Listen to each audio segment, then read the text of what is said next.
Para que uma empresa possa funcionar, ela precisa de dinheiro para que possa iniciar suas atividades.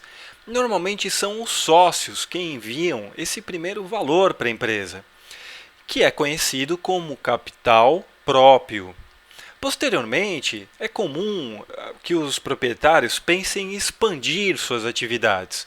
Para isso, eles podem recorrer a outras fontes de capital, tais como o governo, os bancos, que são conhecidos, essas fontes de capital, como capital de terceiros. No balanço patrimonial, encontramos a indicação dessas duas fontes de capital, do lado direito, no passivo. No passivo exigível, encontramos o capital de terceiros. No patrimônio líquido, o capital próprio, o próprio dinheiro dos sócios.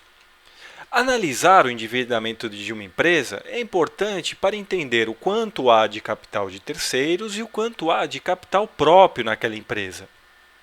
Um exemplo, uma empresa que possua 70 mil de capital de terceiros e 30 mil de capital próprio. Essa empresa possui 70% de uso do capital de terceiros. É uma empresa bastante endividada. Invertendo o quadro, uma empresa que possua 70 mil de patrimônio líquido, 30 mil de passivo exigível, ela possui apenas 30% de uso de capital de terceiros, que tem um custo, enquanto a maior parte é capital dos sócios, 70%. O ideal seria um equilíbrio entre o capital de terceiros e o capital próprio.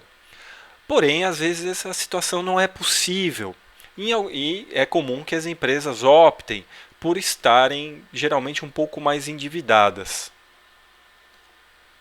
O índice de endividamento, os índices indicam e auxiliam a compreender melhor o quanto a determinada empresa ou entidade está endividada.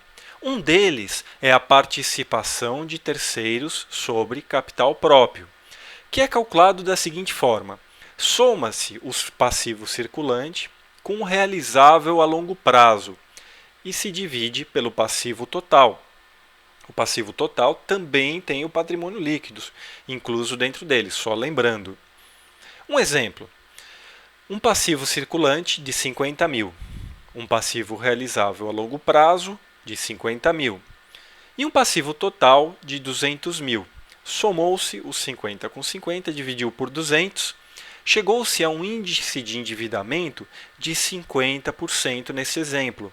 Essa empresa possui 50% de uso de capital de terceiros em comparação ao capital próprio que ela dispõe.